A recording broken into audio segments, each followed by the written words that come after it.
Alert! Alert! This is an emergency live stream. Please stand by for a Smitty announcement.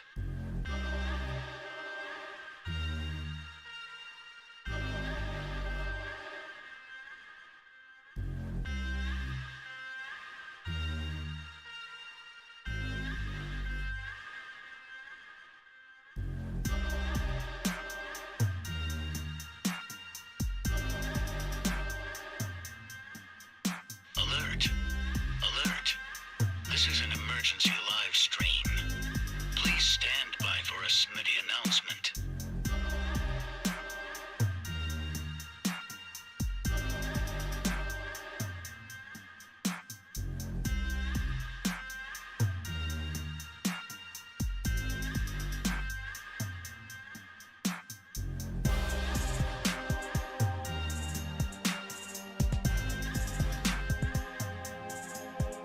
Alert! Alert! This is an emergency live stream. Please stand by for a Smitty announcement.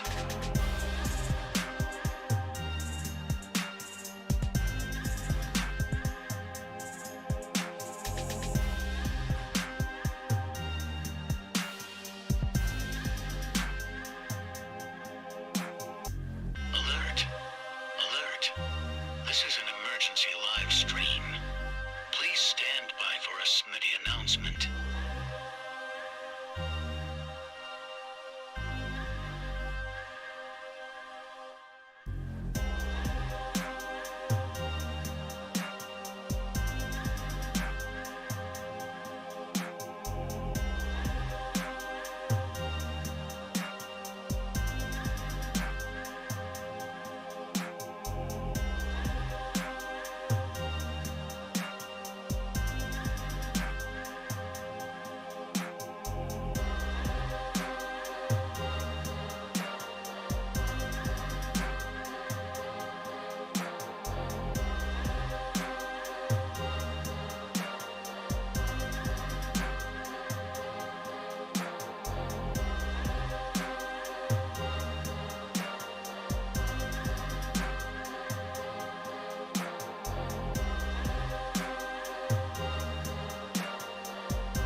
Alert! Alert! This is an emergency live stream. Please stand by for a Smitty announcement.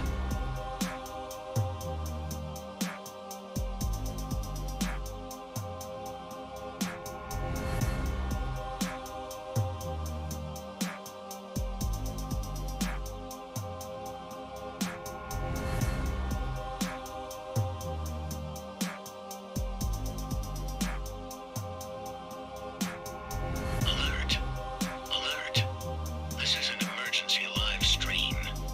Please stand by for a Smitty announcement.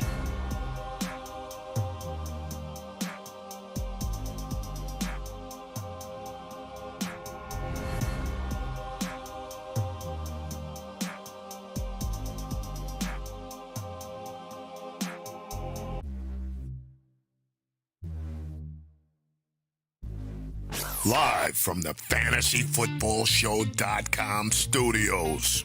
It's the Fantasy Football Show. Live! Monday through Friday, 7 p.m. Eastern.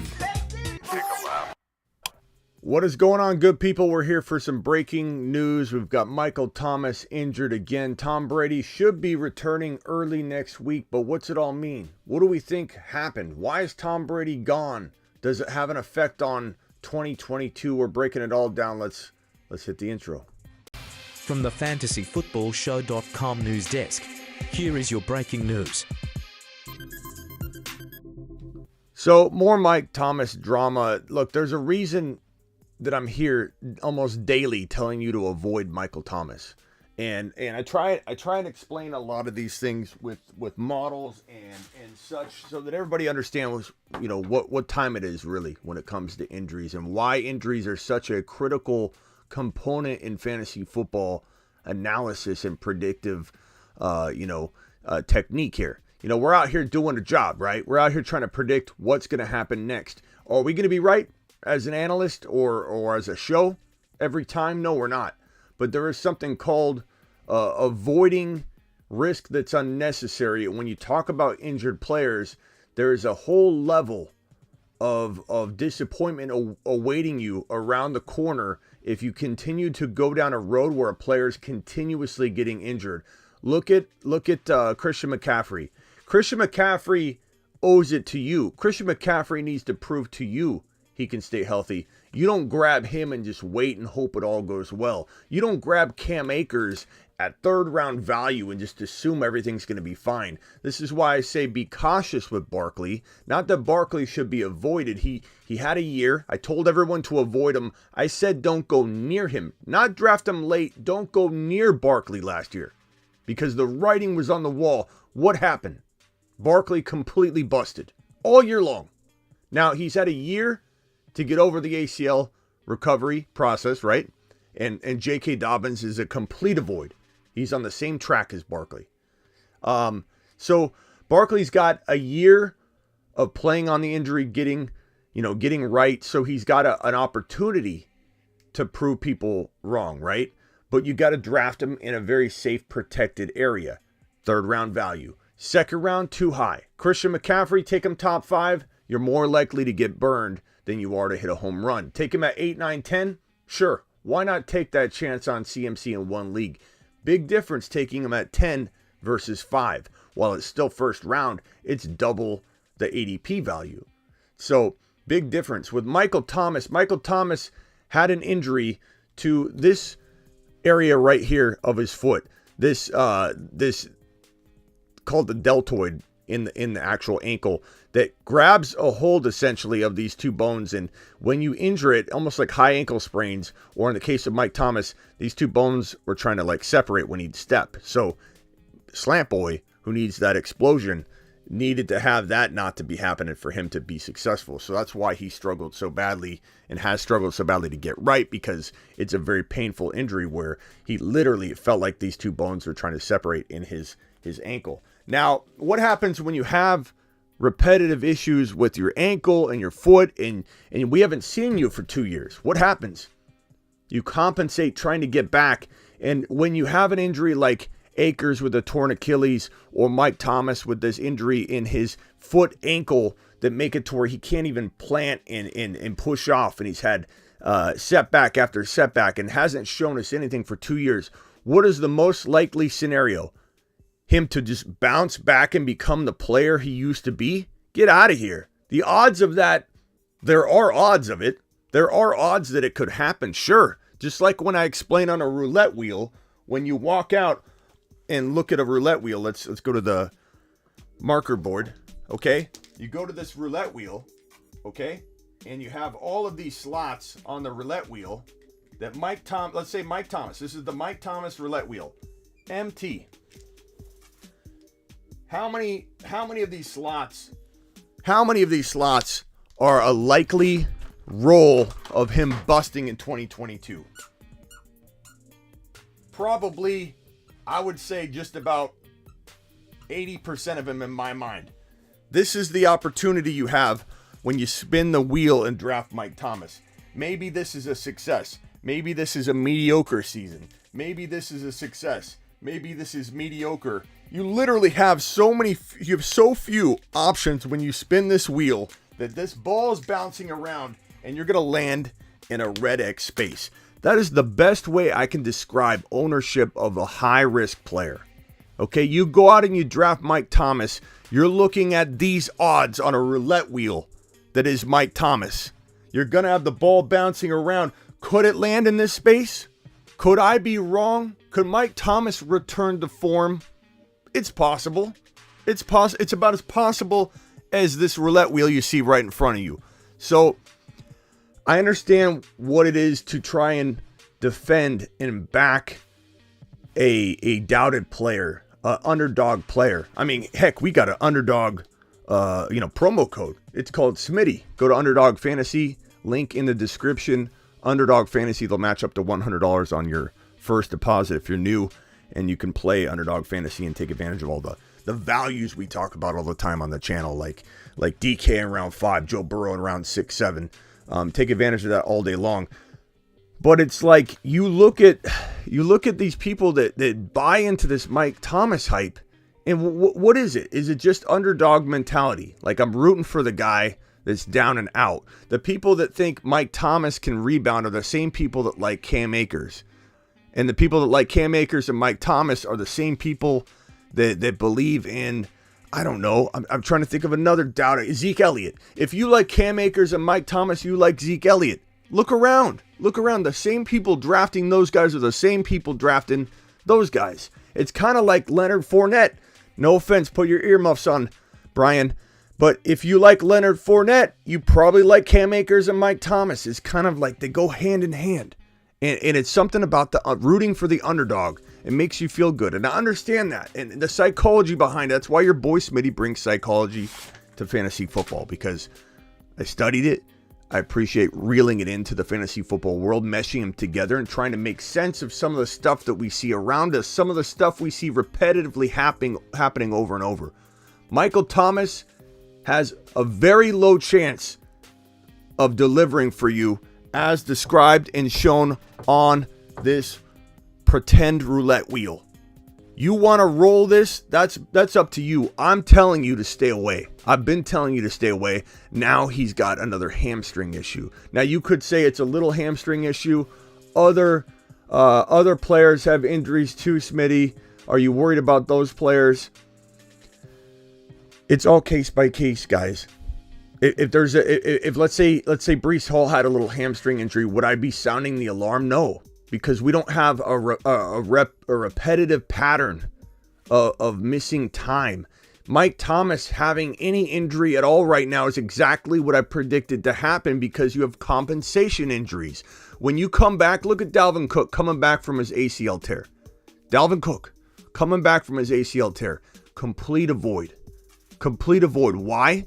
Because Dalvin Cook was going to likely face a lot of lower body injuries, compensation-driven injuries, trying to get back on the field with a recovering not 100% ACL and knee. There's no way your knee's 100% coming off an ACL tear the first year. You are playing at a disadvantage with swelling. There's a reason that swelling rushes to the knee. It's to protect it. When you drill in a new ACL because you snapped yours and you start playing football and you're smashing the knee joints together, getting hit left and right, helmets to the knee, your knee issues a command to send swelling around the knee to protect it like a bubble.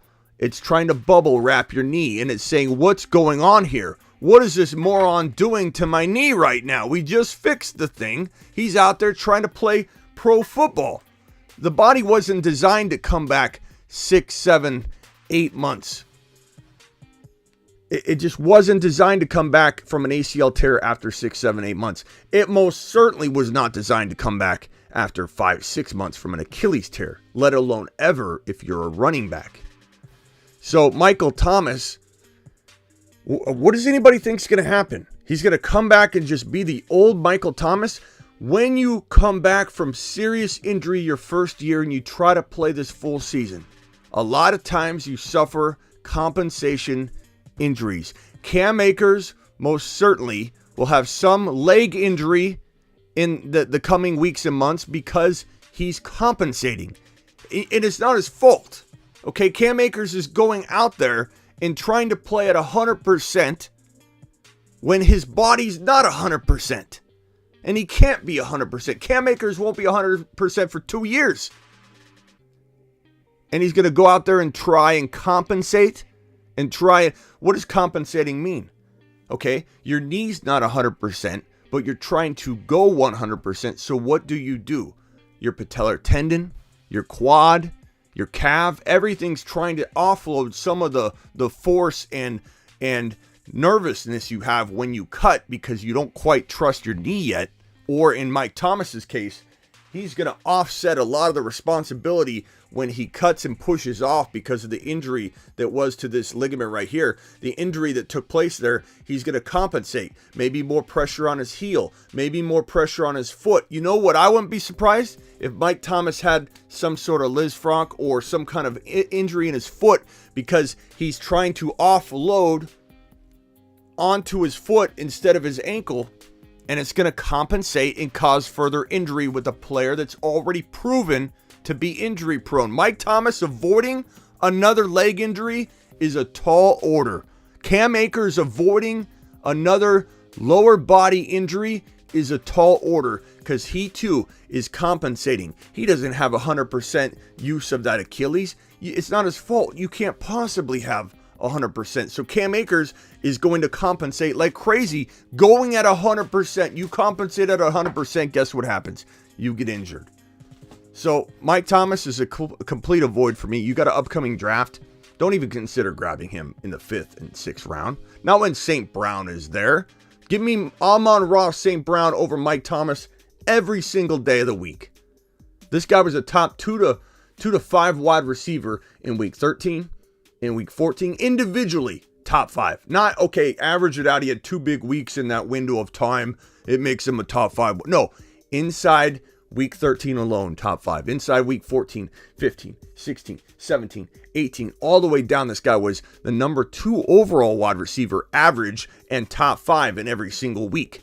Why? Because he's an animal. Why? His dad was Mr. Universe in 1981 and 1982, I believe, back to back, and he knows how to train his son. And his son knows all about staying healthy, how to stave off injury. This guy, Amon-Ra St. Brown, is built like a tank for his size, and he's going to absolutely explode. Give me Amon-Ra St. Brown over Mike Thomas all day long. And the thing is, you can draft him over Amon-Ra St. Brown over Mike Thomas all day long. But people keep drafting off of nostalgia. Give me Mike Thomas. Why? Why not let Mike Thomas prove to us? I just don't understand it. I just don't get the allure of drafting a player that hasn't done anything for 2 years. I just don't understand it. And drafting him around players like Amon-Ra St. Brown. I don't get it. This ticker down below is still got old news, but it's still very relevant. Actually, I was going to change it. I'm like, no, Melvin Gordon speaking at practice says they want Javonte to be the guy. We'll let that stream down there at the bottom for a little bit. It's got a nice ring to it. Javonte season's here. To the moon. Yeah, that's right, Javonte. Get to the moon, baby. Okay, so now we got to talk about this guy, Tom Brady. Okay, this is a tough one because a lot of people are going to want to go to bat for this guy. He's Tom. It's kind of like it's going to be an argument between people that say, I'm never going to bet against Tom. That's great. That's not great logic, to be honest. That's nostalgia.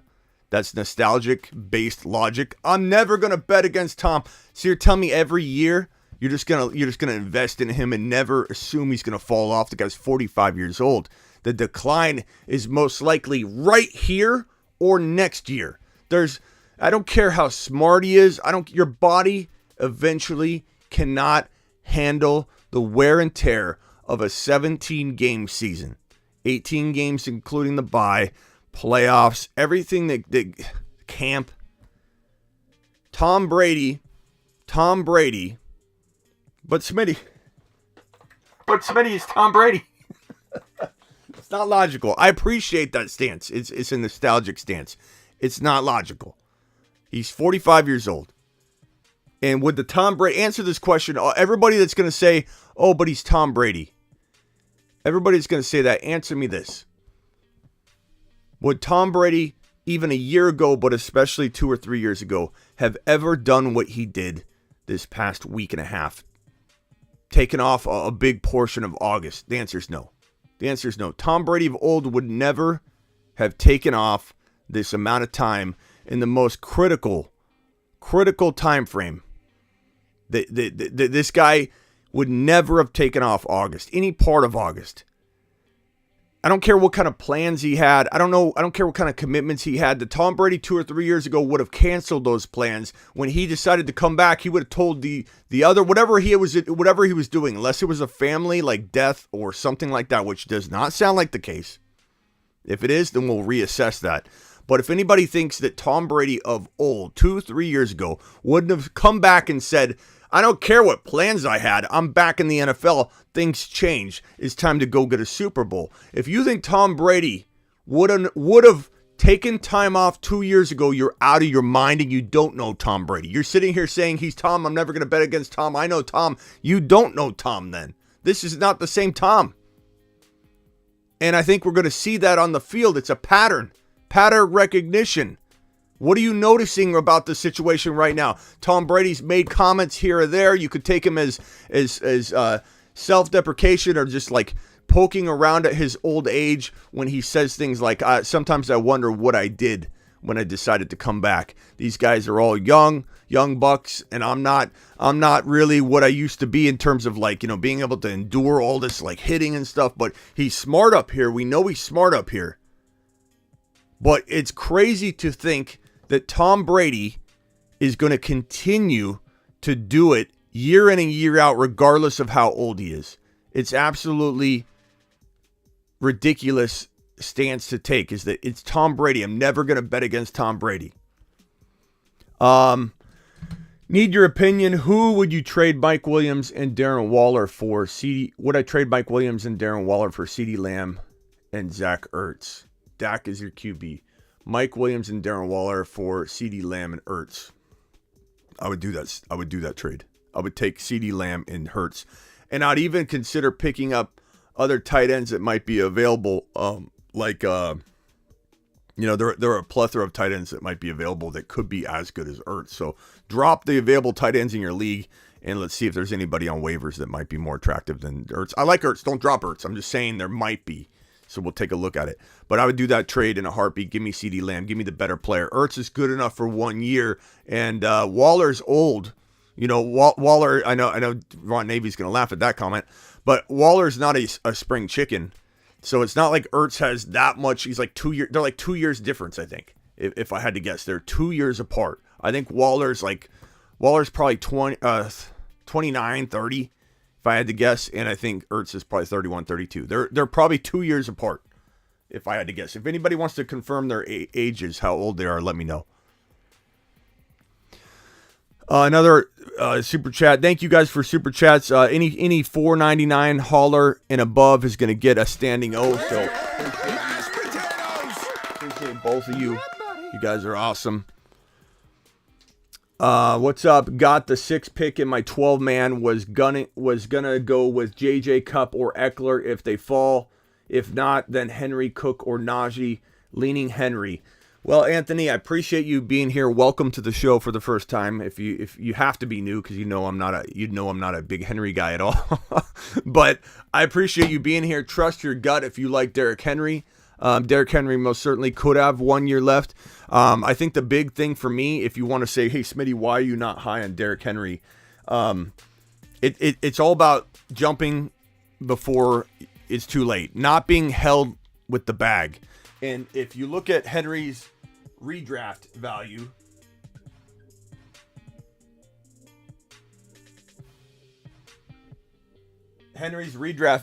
is about 1 to 5 overall.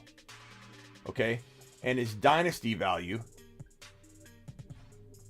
is about 3.5 to 3.12, let's say. Let's keep it in round. Let's keep it around 3 just to play conservatively here. This differential is this discrepancy is so huge. What does this tell you? Kind of like Vegas. Like Vegas is in the middle of a bet. So you have like San Francisco versus the Rams. Vegas knows how to draw that line down the middle on the line, and they're just so good at getting in the middle. And I feel like when you're talking about redraft and dynasty values, it's similar in deciding when a player's fall off is coming. And so for me, this screams 2022. This screams 2022. The dynasty and redraft values are so clear as day, painting two different pictures. 3rd to 4th round dynasty value, top 5 redraft value. That is clear as day telling me that the drop-off is in 2022 or at the very end of 2022. You know what I'm saying? So the question is it after? Does the drop-off happen after 2022, or does it happen before 2022 and into the 2023 season? Where's the drop-off? That's the problem. That's the part where it's like, I understand the Derrick Henry supporters. I get it. I understand it. I'm not a moron. I get what you're thinking. One more year. I believe he's got one more year. I understand that stance. And honestly, there's only so much I can argue against it.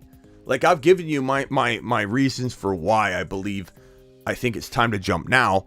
2,000 yards, 400 carry season broke him last year. Then you have people come back and say, Smitty, that was a freak injury. Every injury's a freak injury. But Smitty, someone stepped on his foot. He would have never... Doesn't matter. Why'd his foot break? He's broken down. His body's breaking down. You can't ask this man. Again, it's not his fault. It's not his fault. He was overworked by Tennessee. You can't ask this man to continue to churn out 28, 27, 29, 30 carry games over and over and over. That will break anybody. Oh, but Smitty, he's different. That's right, he's different. He's built different, which is going to be his downfall, and it's going to be his quick downfall. He's not going to be a player that lingers for many, many years and starts going down and down like Zeke Elliott, like where he just kind of lingers. He's going to be a player that drops off the face of the earth. He'll be a DeMarco Murray.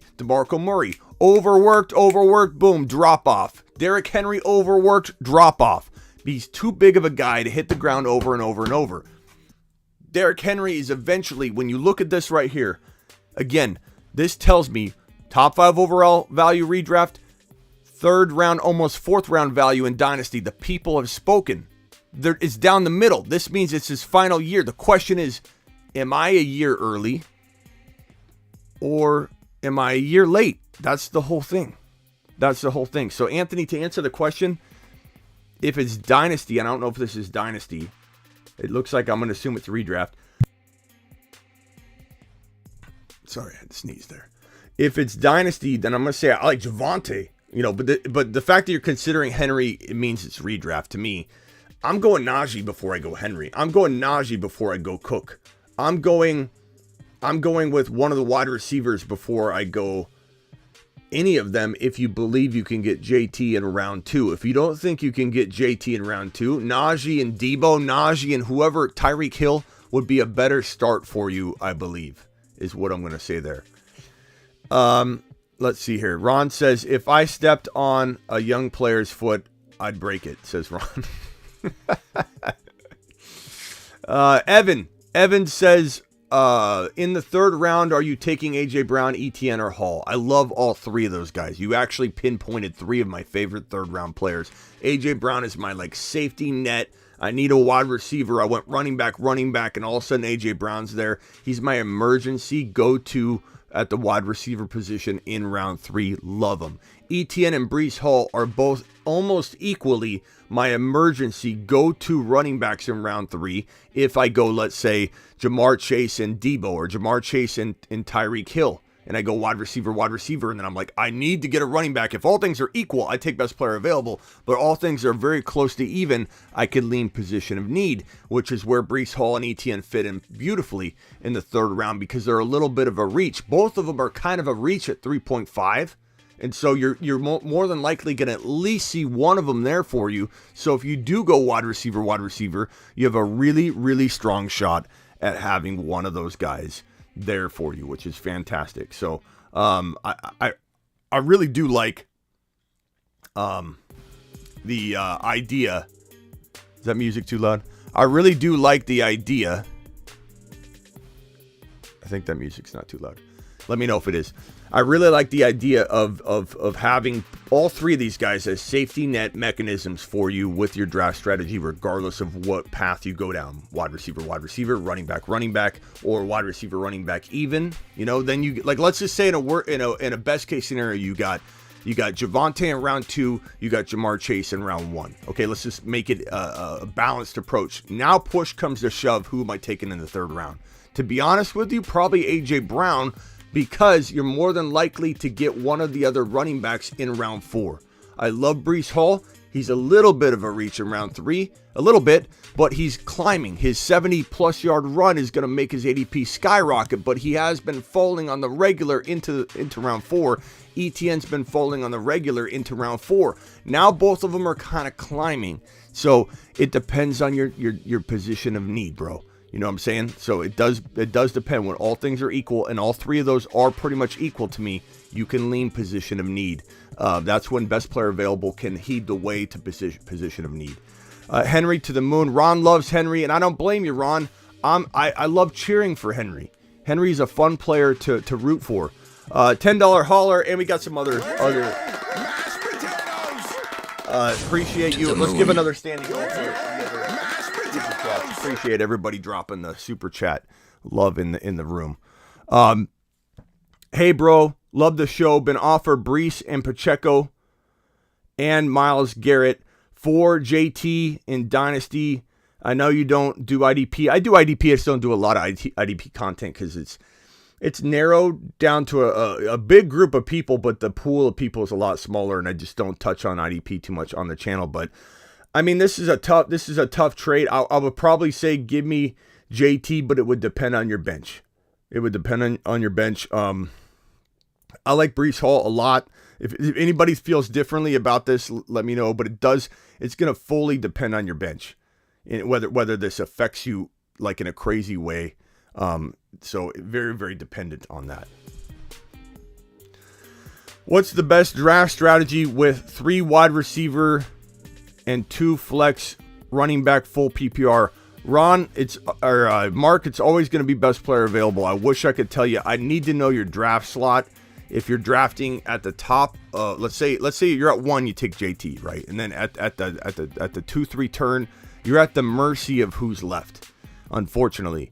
Sometimes I go AJ Brown a little early at 3.1 because I'm not left with what I want. Sometimes I've gone Breece Hall and Tyreek Hill and been very, very happy with that. If you're drafting in the middle of round 1, that means you're getting a Jamar Chase or a JJ or a Najee Harris, and that could open the door to a wide receiver or a running back. And at that point, you gotta hope that you get an AJ Brown in round 3. But even if you don't, DK Metcalf or McLaurin in round 5 or 4, McLaurin's like a late 3rd, early 4th. DK's going in round 5.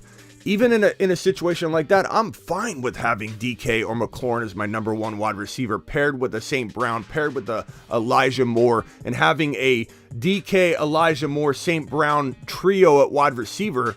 If I'm going running back, running back, quarterback. Like if I go Najee, Javonte, and Mark Andrews, and then I get McLaurin in round 4. And then I get, let's say I reach a little bit on Joe Burrow at the end of 5 just to make sure I get him. And then I get St. Brown in 6. Home run team, home run squad. You could go 100 different directions. There's no way I'm taking a set plan of attack at all into a draft, Mark, no matter even if I know the draft slot. But I definitely need the draft slot in order to fully grasp what's going on. So you can easily, Mark's on my one-on-one text device. So Mark, we got to talk about this once we know what your pick is. But in general, 12, 13, give me Javonte Swift all day long. If Swift or Javonte go and you can only get one of them, obviously if Najee fell, you take Najee. If Chase fell, you take Chase. But Javonte Swift, love both of them back to back. Love it all day long. And then I'll take McLaurin and DK or Waddle and McLaurin later. Breece Hall maybe still in round 3. Love those approaches from that draft slot, Mark. Thank you for the super chat. Another one from Amir. Amir says, rate Lance, Mixon, Swift, Jefferson, Higgins, Hawkinson, and Javonte. Rate this team. So you got Swift, Javonte, and Mixon, Jefferson, Higgins, Hawkinson, and then Lance is your quarterback. I mean, that's like a 10 out of 10. So that either means one thing. You either broke the internet, or you're drafting with 11 grandmothers, or maybe even 9 grandmothers. It's you and 9 other grandmothers is what I'm assuming. Amir, Smitty approved. You've just been Smitty approved. I mean, I'm not approving taking advantage of the old ladies in this draft that you're in, but you know what I'm saying. Smitty approved the team. Smitty approved the team. That's a solid team, bro. Mark Cleveland, thank you again for that super chat, and you get a standing ovation. for that $4.99 holler. Appreciate you, my man, Mark Cleveland. Mark Cleveland has been with me from the beginning. We've got a lot of OGs in here. Silver has been here from literally week one, I think. We've got Mark Cleveland been with me forever. And if you've been here from the beginning, we're talking the first 24-hour live stream. We're talking the no Todd Gurley. If you've been here since then, raise your hand and let's see what you think. Sub looks like a good show. It doesn't look like a good show. It is a good show, and we appreciate you subbing. To the moon. Let's give this guy some props for being here. Pitcher 10, welcome home. Jarrett 1, appreciate you, my man. I could go zero running back, but I have Gordon as my running back 1. No, you can't. I don't even know if that's a question, Donnie, but the answer is no. The answer is no. Gordon, it's Javonte season, don't you know? It's Javonte season. Mashed potatoes! Yeah, buddy. He's on a shuttle to Mars. Mars men. Does it look like it's Melvin Gordon season? Melvin Gordon's dropping and spinning aimlessly in space. I mean, Melvin Gordon is literally watching the shuttle. Melvin Gordon's cheering on Javonte as he's headed to Mars. You got Breece Hall, you got CeeDee Lamb, you got the Bengal twins, Joe Burrow and Jamar Chase, and you got DeAndre Swift, all headed to Mars. Melvin Gordon's headed somewhere else. And off he goes to the planet known as Uranus. So that's all I got to say about that. Pop my head in around 2020, says Mike. Appreciate you, Mike, being here since 2020. You're the man. Appreciate that. Longtime OG in the building. Mr. TD has been here forever. I do recognize Mr. TD from back in the day. East Coast Tatty has been here a while. I think he changed his name. What was your name back in the day? Rockout's been here from the beginning. Smitty, can I be an OG of the show? Absolutely, Rock Out. You're always an OG of the show. Rock Out to the moon. Appreciate Rock Out. To the moon. Rock Out. Rock Out. Can we get a little beat? Let's see. Can we get a little let's see. Let's not go negative. Let's go positive. Can we get a little Amon-Ra St. Brown little bar? Is it too late inside the Rock Out household to have you drop a little St. Brown bar for us? I'll be checking. Guys, drop some voice messages if you got any. Here is one from Danny. Hey, Mr. Smitty. Appreciate you going live right now on a Sunday night. Just got done with my draft, actually. If you could please just rate the team, I'm going to drop it in the chat for you. And just give me your thoughts overall. It was a really dope draft, and I appreciate your insight as always. Thank you. So Danny here's his team. He's got Dak, Dalvin Cook, Javonte Williams, A.J. Brown, Mooney, Kyle Pitts, Breece Hall, Dylan. I like that squad a lot. That's really, really solid on the bench. Looks like you got Trey Lance, Pacheco, Khalil Herbert. Okay, so really, really good. I mean, your quarterback, Dak, you're fine. Running backs, Cook. I think you got Madison. You better have Madison. I don't see Madison, bro. I don't see Alexander Where's Alexander Madison? I don't see that you have Alexander Madison on your team. You got Dalvin Cook and you don't have Alexander Madison.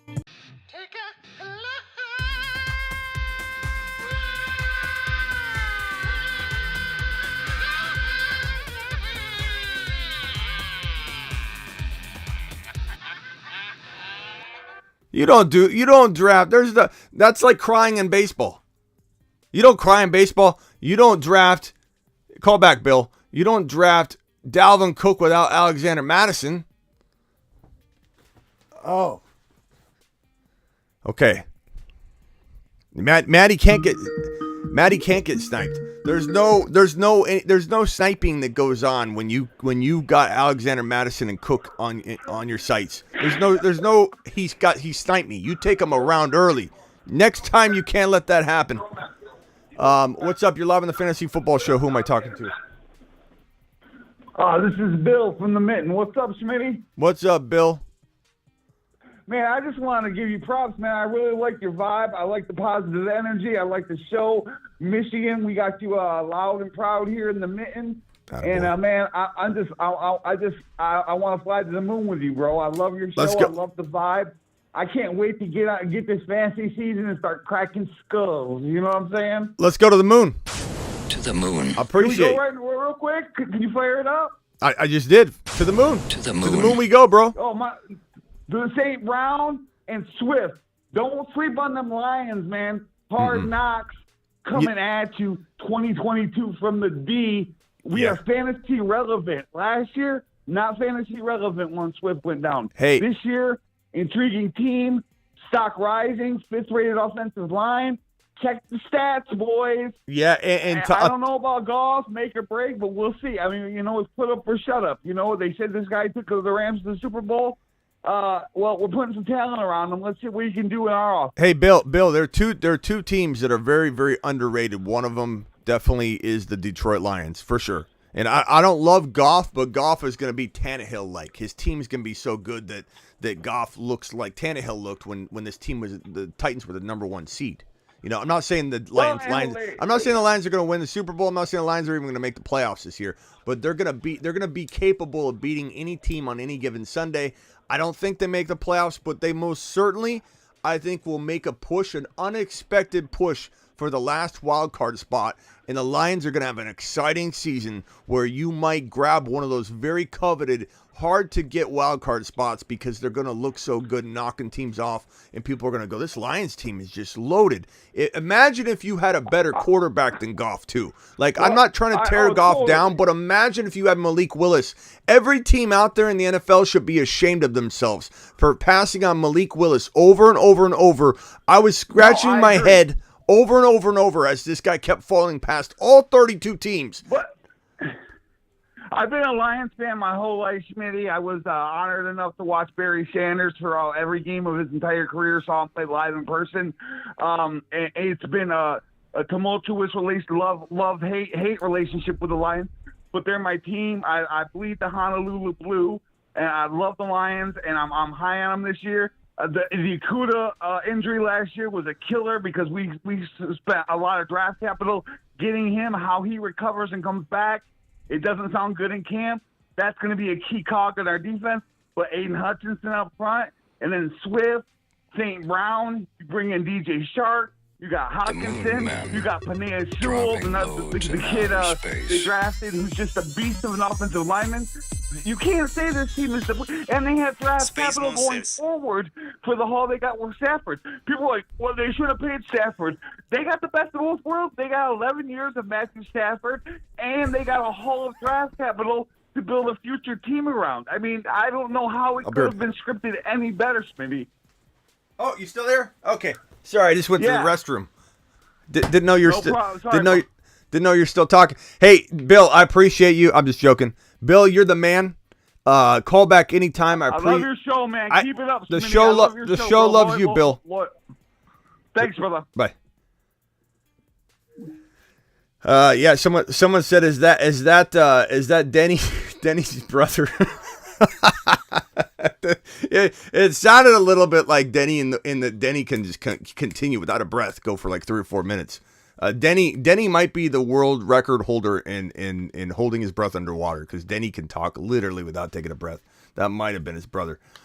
Super chat. Okay, let's see here. Super chat. We got Alex with a super chat. Alex says 12-man money league, no grandma league. Start 3 wide receiver, 1 flex, picked 4. Hurts, Lance. So this is a super flex? I assume this is, super flex. Picked Hurts, Lance, CMC, Hall, Jamar Chase, Allen, DJ Moore, Ayuk, Moore, Pitts. Maybe you just got Lance late or something and it wasn't a super flex. Can you confirm if this is a super flex? I don't see you saying that it's a super flex in here. But this is a good team. Hurts, CMC, Hall, Jamar Chase, Allen. I don't think this can be a super flex. I think they slept on Lance. There were a couple grandmas in this chat because Lance is how does he drop to your backup spot? You know what I mean? Like, I like this team a lot. This is a lot of upside. I mean, Kyle Pitts is the hidden piece on this. When you're reading down it, you're like Hurts, CMC, Hall, Chase, Allen. Okay, I like it. And then you get to Pitts and it's like, whoa, the balance you get from Pitts right here. This is a good 12 team league, bro. This looks like a 10-teamer. Smitty approved. You've just been Smitty approved. I like that team a lot, bro. That's a good looking squad. No super flex. Wow, you did good. Nice job. Nice job. I can't believe people slept on Trey Lance that long. That's crazy. If anybody wants to call into the show, we can definitely open the phone lines for a minute. Call into the show. Call into the show. Call into the show. Dial 602 NFL. Dong. So before we move on to phone calls, or while we wait for phone calls, and again, guys, you can definitely leave me voice messages in the chat. I'd love to answer them. I think James Conklin's leaving one right now. Tom Brady will return early next week. What's that even mean? It's our long-awaited, our long national nightmare is over. Is it over? Is it over? Like, what's the reason he went away? And even if it's a legitimate good reason, you still time to panic for a guy that I believe is on the teeter-tottering point of going either one more year or falling off. What's up? You're live on the Fantasy Football Show. Who am I talking to? This is Eli. Eli, what's up, my man? So I'm in a 10-team start 10 Superflex, right? Okay. 1 PPR. And I have a trade offer right now that I can do. Like, I can do the 1.01 straight up, like 2023 1.01, because I'm going to be giving this dude's 2023 first back, and he'll intentionally tank to get the 1.01, and I can get Kyle Pitts. So you're giving up this guy's 1.1 that you have for Kyle Pitts, is what you're saying? Yeah. Is it going to be the 1.1 if you don't do the trade, if you just hold on to it? Well, I have, like, I got rid of, like, Darren Waller and Nick Chubb, and I have, like, and a bunch of other second-round picks, and I just snubbed away, like, all the early 2023 first. So I could give this one up, but I don't know, because I'm pretty sure it's, like, guaranteed to be, like, 1.01 or 1.02. Like, here, let me answer this question because it's a hard question to answer, and I know many people might have a direct answer to this, but I think no one can really give you a hardcore answer. So here's what I'll say. I'll put on the screen 1.1 versus Kyle Pitts. Okay, if you knew for a fact it was the 1.1, I would say no. Give me the 1.1 because that's Robinson. That's Robinson, or if Robinson gets beat out by another incoming rookie running back. This is a guy, Robinson is going to literally be a top 8 overall player to me, I believe. If he stays healthy and has a great college season, comes out, Robinson is the top 8. Top 8 in redraft. You know where I told everyone to take Najee Harris at about 9, 10 to 14 overall last year. As a rookie, at the end of round 1, Najee was a home run. He most certainly was. Yeah. He earned it. We hit it. We got a big W on that one. Let's everybody get a round of applause for their roll on that. Okay. We all had a big win there. Robinson's no different. We're taking this guy number 8 overall, maybe higher, but 8 to 12 overall. Turn picks for sure. 12, 13, you take Robinson and you get a player equivalent to like today's Javonte or Swift. You're hitting home runs. If it's the 1.1, you're drafting Robinson in redraft and Dynasty ahead of Kyle Pitts in 2023 drafts and such. But if it's not 1.1, I want Kyle Pitts. So you're going to have to make this determination for yourself because I can't be held responsible. Who's this again? What's your name? Eli. Eli. I can't be held responsible, Eli, for you know what I mean? So like I'm going to tell you with certainty I'm taking the 1.1, but if it's not the 1.1, good man, give me Kyle Pitts and mix it in with everything you got going on. Kyle Pitts is if he's thrown into next year's rookie draft, he goes to the number 2 or 3 overall. But he doesn't go 1.1. Yeah. Unless it's tight end premium and you forgot to leave that, you know, tell me that little nugget. No, it's definitely not. Okay. Then Kyle Pitts is a 2 or 3 or 4 overall. Probably 2. It just depends on the running backs, but I think the number 1 running back, and if someone beats out Robinson, he's going to be better than Robinson. And that happens sometimes. We think of running back, this guy's going to be the 1.1, and then the entire college season. Look at Devontae Smith and how that changed when he got vaulted into the spotlight. So, give me Robinson, then Pitts in that order. That's the only way I can answer that question, my man. All right, sounds good. Appreciate you, Eli. And where are you calling from, Eli? I'm from Milwaukee. Okay, Milwaukee. Awesome. I'll put that in here. Appreciate you, my man. Later. Yep. Call in anytime, bro. Yep. Call into the Good show, question. dial Conklin. 602 NFL. This one's from Conklin. All right, Smitty, here's how that 14-team work league went out. The preferences, I have no idea what they were doing because there was 4 quarterbacks taken in the first round. You're live on the Fantasy Football Show. Who am I talking to? Hi, Smitty, this is Raghavan. Who? I've been Who? watching your show for a few years. Who? I go by GR. Okay, GR. What's up, my man? I have a couple of questions. One is I'm doing a 14-team off PPR keeper. Okay. I have Eckler, Herbert, Austin Eckler. Okay, Eckler, Herbert. Who else? Javante and Penny and Hunt. If I have to decide to keep 2, who would that be? So you have Herbert, Javante, and Eckler. Yeah, And it's a 1 QB or 2 QB, you said? 1 QB. Okay, and Keeper. is there ramifications, like do you lose this round if you keep Eckler? Do you lose this round if you keep so-and-so? Yeah, it's a price-based one. It's a $200 bet. And I get Eckler for $50 because I picked him up early last year. 15? And Herbert for $50. 50. Okay. So let me put this on the board, okay? Because there's definitely some more to this, at a glance. It's like, oh, yeah, you could take the running backs. But let's hear. Okay. So Eckler is 50. For 50. Yeah. And that's out of 200, and okay. Herbert for 26. Herbs for 26, okay. And then what's Javante?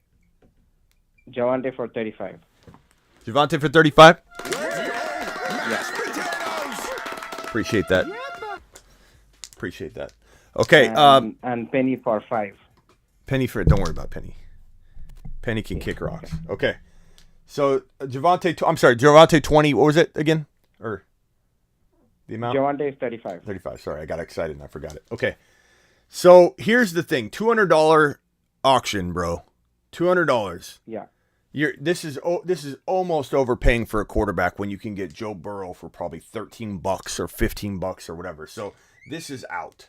Okay. The question you got to ask yourself, is this overpaying? The answer is a definite no. This is good value. It's not the most amazing value in the world, like in the sense of, oh, you did this in previous years, so your keeper value is going to come back tenfold.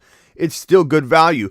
You threw Eckler back in. He's going for 55 to like 62 probably, if I had to guess. So this is actually decent. It's not home run value like this, but these are your clear as day keepers without question, without hesitation, without equivocation, without stuttering. It's absolutely clear as day. Grab those RBs, walk into your league and take this team to the moon, bros. To the moon. Perfect. Thanks a lot. Yeah. Smitty, I've been watching your show for the last couple of years. I'm a big fan of yours. I'm a big fan of you. Used to give us I used to give a draft strategy usually, like 12 team.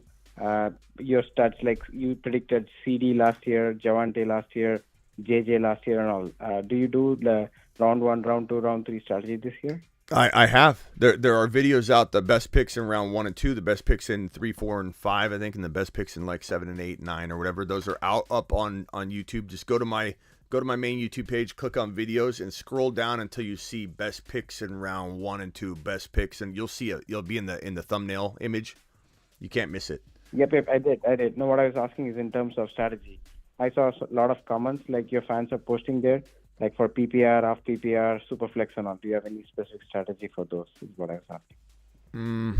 I mean, I don't, there's so many different variations of every type of, my strategy is best player available. Like it covers everything. It covers everything. When you're on the clock, who is the best player available? In auction, it's different because it's an auction draft. So, you're loaded with Javante and Eckler. So you're just going to be bidding on these wide receivers. The best strategy I can give you is don't call out the players you're targeting. Let them come off the board naturally so that people spend their money. And you should be able to get DK Metcalf for like $25 something like that. You should be able to get McLaurin for like 35. You know, there's no reason you can't get. You could even buy a Jamar and Burrow. You know, can you imagine like if like look at this? There's a couple different ways you could go about this. So it's an auction draft, right? Mm-hmm. Okay, so here's your team. Right. Here's your team. You got. Let's give Javonte the respect he deserves and put him on this top seat right here. Okay, I'll put Eckler right here. Mm-hmm. Sorry, Eckler. All right, so Javonte, Eckler. If you could afford it, and right now you have 35. What is the price of? It's 50. Is it 50 for Eckler? Yeah, 50. Okay, yeah. So you got 30. You got 30. You got. Oh, I just hung up on him. Jocelyn, what's up? Hey, call back. GR, I accidentally hit the wrong button, bro. All right, man. All right. Jocelyn, no, Jocelyn, you can stay here. I accidentally hung up on GR when I hit accept on that. Poor guy. Okay, all right. GR, dial back in. Dial back in. Okay, so let me finish talking for him, Jocelyn. Hang right there. So that's $80 right there. You could afford. Jocelyn, you're still there, right? I'm here, man. Okay, I'm gonna merge in GR one more time. GR, are you still there? All right. Sorry, GR. My bad, GR. Yeah, I no problem. didn't mean to hang up on you. Thanks a lot. Okay, so you've got $35 and $50 for these two guys. That means you have a total of 80 that's consumed. So you got 120. You got 120 bucks to spend. Imagine if you took a Jamar Chase. Is Jamar Chase kept? No, yeah, Jamar Chase is kept. He's kept for 15 by somebody. Who are the top wide receivers that are available? Top wide receivers. Cooper Kupp is available. He is? Oh man, okay. So let's say you spent, I don't know, what do you think he could go for in your league? 65, 70? What do you think he'll go for? He'll go for 70, I guess. 70? Yeah, because there are a lot of good keepers this year. So they're like rest of the top, like even Amon-Ra St. Brown is gone because he was kept for like $6 by somebody. Okay, so let's say he goes for 70. Let's say Burrow goes for 15. Okay, we'll just say that. So we'll say that you have 120 left to spend, minus 70, minus 15. That puts us at 6. Is that right? No, wait. We spent 120, right? Yep. 120. Okay, 120 plus 7. No. We had 80. I'm sorry, we had 80. We had 80 plus 80 70. I have 120 to spend. Yeah. Plus 15. Yeah. So let's see. 80 plus 70 plus 15. That's 165. So you still have a decent amount. You have $35 to essentially, you can even read that. $35 to essentially spend on the remainder of your team. You could potentially build this team. And $35 could potentially get you a St. Brown still, depending on if you got to save a lot of dollars for each one of your roster spots. Or you could throw this 15 back, go very cheap at your quarterback. Maybe A-Rod, because people spend all their money. A-Rod's available for $5, and then you have another 10. So now you have 45 to spend.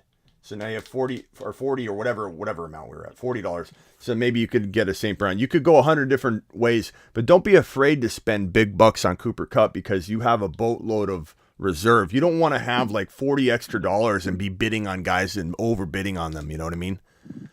So definitely feel like you got a lot of options, bro. A lot of options. Because there are going to be a lot of people chasing Cup. With JJ and Jamar Chase gone, who are the top round 1, round 2 wide receivers? Like AJ Brown?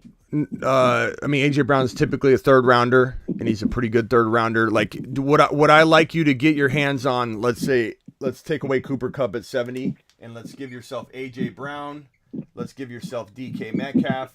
Let's give yourself Burrow over here. I mean, you would still have enough to do this. Burrow, Javonte, Eckler, AJ Brown, DK, pretty good. Don't like DK, no problem. You give me St. Brown still here. And who the heck knows? Maybe you get a Breece Hall still. I don't know. But there's 1,000 ways we could go over this. This is why I have my one-on-one text advice, GR. So you can go to thefantasyfootballshow.com and order that if you want to get on board of that. You can do a one-time payment for the text advice for the entire year, or you can get a plan that's got the content and all that. But that's my best advice because we could go over 1,000 different strategies. But I appreciate you, GR. Call in anytime, my man. Thank you. And you being the top advisor for us as a Titan, hats off to you. Thank you. I'm glad I'm your consigliere, is what you just said. I'm your consigliere. I appreciate that. Later. Yeah. Thank you. I'm GR's top advisor. What's up, Jocelyn? Hey, bud. How you doing? What's up? Good. Hey, I just wanted to know, what round would you draft Dameon Pierce in Dynasty and redraft? Redraft, he's going around 7, 8, 9, and it's so hard to know. Like, your pre-ranked list will tell you where. Like, I can't tell you where. I'd be reckless to tell you where, because I could tell you 7th round, and you might be drafted on ESPN where they don't even know he exists. And the pre-ranked list is guiding you in a bad way. And these people that don't know what they're doing in your draft that show up with a magazine that's outdated, they won't know. They won't know to look deep into the ESPN rankings and say, these are off, I'm taking Dameon Pierce. People follow those. The further you get in a draft, the more people stick to that pre-rank list, bro. They don't know what they're doing. They're scared to make a mistake. They're scared that the guys might be hurt. Like, they're afraid to go down and click Dameon Pierce because they're like, this guy's so low. What if he's hurt? What if he's not even on the team? I'm not going there. Like, most people don't know. Maybe your league is full of really good drafters. Everyone says that. But then they show me their team, and I'm like, you're drafting not with a bunch of sharks, man. Look, this is a good team. This isn't full of a bunch of Grandma Smitty. This is a good team. And then they got, like that team earlier, Trey Lance on the bench, like deep in the draft. There's just no way. So, Right. And then as far as like in Dynasty startup, what round do you think he'll go in? if I had to guess, I would say like 6th, 7th round. But does anybody have a recent draft they did where Dameon Pierce is, you know, they have an ADP on that little temperature check on where Dameon Pierce went in your draft? I mean, I can't imagine it's in round 5 or anything, but I also can't picture it in round 8 and 9 anymore because people start to know, they're starting to know what this kid can do. We've been talking about it for months. Dameon Pierce he's not a sleeper. He's a household name on the show. And this guy's got starter potential like you can't believe. I mean, this is a potential high-end running back too. And the Houston Texans aren't playing around. They've got more weaponry and firepower than people give them credit. They've got the ability, I think, to come out and beat teams, any given team at any given moment, just like the Detroit Lions. Maybe the Texans and the Lions don't grab a wild card spot. I'm not saying they will. But either team, Houston or Detroit, can knock off any team on any given Sunday. There's weapons there. And part of the reason the Texans are going to be good is this Dameon Pierce guy. And we absolutely love him here on the show.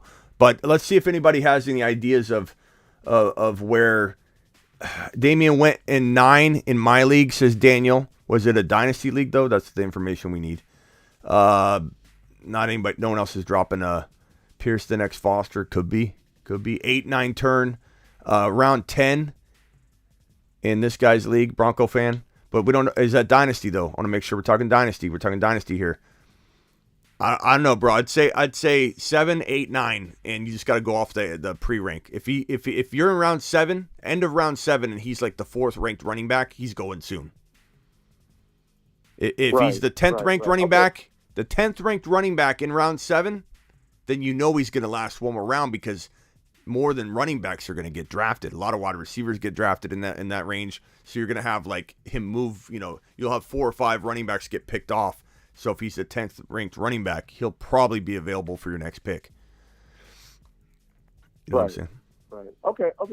All right, Smitty. Thank you, man. I appreciate you, bro. Hey, I'm sorry. This is Jocelyn. I appreciate you calling in. I'm sorry I got you confused there when I hit the button and made you sit there. But Jocelyn, Yeah. is the man. Jocelyn Surprise is one of the highest super chatters in a given live stream. You can see on this screen, Jocelyn Surprise was what one were you? You were down at $300, man. I can't thank you enough. Yeah. No problem, man. No problem, Smitty. You're the man. Loyal guy. This guy. Love him. Jocelyn, appreciate you. Call in anytime. Please call more. Please call more. All right, man. Take care. Yeah. Jocelyn, surprising us with a little visit. Appreciate that, man. James Conklin said, send a voice message. Also, Smitty, open the phone lines. Okay, yeah, this must have been a while ago. So appreciate you, Conklin, dropping that wad on screen. Conklin. Oh, boy, Conklin. Okay, Rock Out says, Smitty, I DM'd you. Oh, we got a nice little... Rock Out might have sent us a little bar. A little bar. You're live on the Fantasy Football Show. Who am I talking to? Hey, Schmitty, it's Danny. Danny, what's... I voiced earlier about my team, and you roasted me for not getting Madison.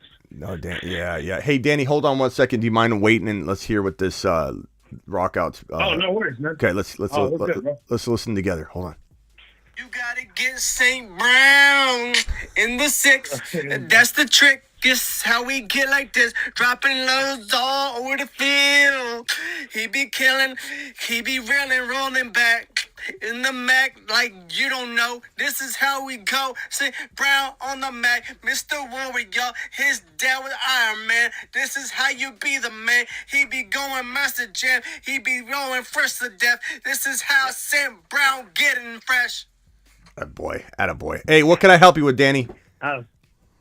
No, I was just trying to say, like, I wanted to take Madison, badly, because I know how important it is to cuff him to Dalvin, right? Yeah. But Dak Prescott in the 9th round, that value, I couldn't pass it up. Yeah, and but I traded my 8th round pick too, so I was desperate for that QB. You know what I mean? Yeah, but I mean, you gotta grab him. Like it's critical for a couple of reasons. I know. Don't get me wrong. I've already. Go ahead. Yeah. Don't be careful how you poke around trying to get him too, because once you show interest, that person is not going to cut him all year long.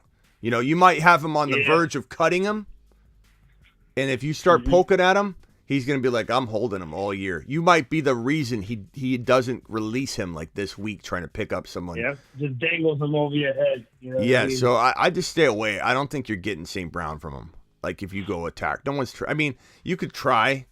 But I find that in that scenario, you're more likely to drive that person away than to ever get them in a trade. People are they'll hold it over your head. If you look like you don't care, and you might want to pick up this other backup just to make sure, you're covering your bases. But I forget his name. He's the rookie. Yeah. It's Madison, and then I forget his name. I'm blanking out for some reason too, but let me pull it up. Yeah, because I mean, everyone's so a couple people in the chat saying that he's not the same backup as he used to be. I disagree. Ty Chandler, grab Chandler. I like Chandler, but I like Madison. Yeah, Madison's earned his keep. Madison's not lost the job. Madison's done nothing to lose the job. But if he got banged up or something, could he lose it? Sure. But yeah, my advice is if you're going to go down the road of Cook, you have to commit to the cuff. Because he's got the off the field issues. No, for sure. The off the field issues are not gone. This guy's facing a very brutal domestic violence situation where there's horrible photos out, and his attorneys got ahead of it. That's why he kind of has been out of the news and spotlight. I don't even know if the guy that took Madison from me also took JJ from me the pick before Dalvin. Like I wanted JJ at the 7, but I had the 8. Yeah. So at that point I was like, yeah, he's that maybe guy. I should have gone Jamar. He's that Bob. But yeah, Ty Chandler's. Yeah, what can you do? Yeah, Ty Chandler's a pretty good grab, but I still think Madison's the guy. But you never know. Yeah. 100%. The guy that has Madison is kind of goofy though. Like I kind of like he makes some weird trades.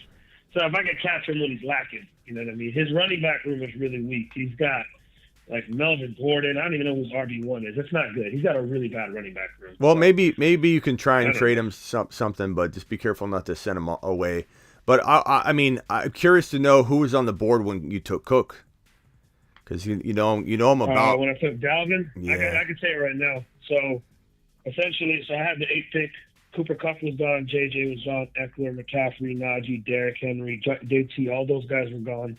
So I could have gone Jamar, could have gone Mixon, I could have gone Swift, could have gone, Kamara, Kelsey, obviously. I went Javonte with my 2nd pick. Well, that's good. You I knew Javonte was going to fall.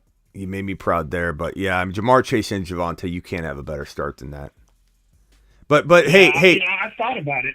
But let me say this: if Dalvin Cook stays healthy in that offense, which will still be, it'll be very, very, it'll cater to him. It'll cater to him because he can catch passes, he can do all. He can go with the flow. Yeah. If he stays healthy, and all year long, you're gonna get every bit the same value back. But the problem is, I fear that shoulder. That shoulder's been mangled. Yeah. It's like somebody like somebody took it out of the socket like 1,000 times and then shoved it back in. Get on the field, big boy. Like, he might be okay. But if he hits that just right, that thing's gonna pop right back out because I think that labrum that's a seal around there has been pretty damaged. 100% agree. The good thing is he does have name value, so if he goes off the first 3-4 weeks, you can always flip him from something. Yeah. You know what I mean? And you didn't know, in your defense, you didn't know that Javonte would for sure fall. You didn't know, if, so you were grabbing an RB. I get that, but yeah, if you would have got Jamar Chase, like my favorite approach, I'm gonna have my favorite draft approach video popping soon, but it's like you get Joe Burrow in round 6, and you get Jamar Chase in round 1, and then you gift wrap that sucker with all the 2nd, 3rd, 4th round talent is just sitting there for you. You have a home run squad. Chase and Burrow, that stack is so fun to own. It's gonna take care of people on the weekly. It's going to people are getting burrowed left and right, and people are going to remember it. And then he took Burrow at the 5-10, which I thought was a really good move. Yeah. Burrow and Chase, man. Here's the difference. It's a good stack, man. Yeah, here's the difference between, everyone says, what's the best stack? It's Burrow and Chase by a mile, because when you look at it from a draft capital perspective, right?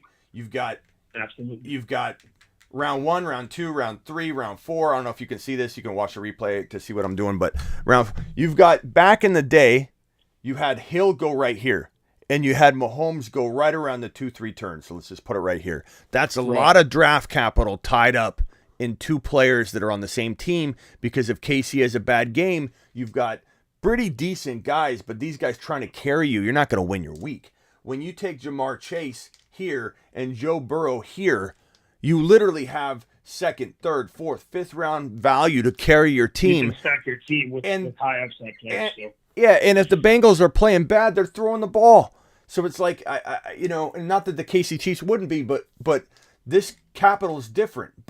Mahomes here or Burrow here gives you that 2nd rounder. There's no better stack in fantasy football than Burrow and Jamar Chase because of this That's little. What I told my friend. It's just unbelievable. And if you asked me at the 5-10, if you get Javonte here, just walk straight to League Safe, the League Safe office, and you just say, "Give me my advance. Give it to me now." Yeah, I was happy with Javonte in 2, and then I had traded a 5 and an 8 for another 4th round pick. So I took Javonte, then I took AJ Brown in the 3rd, and then I went pretty much back to back Breece Hall, Kyle Pitts, because Kyle Pitts, like in the middle of the 4th round, like I thought that was a really good value. Mm-hmm. So, I'll try to get Madison, but I'm not going to overpay for Madison as much as I want. Yeah.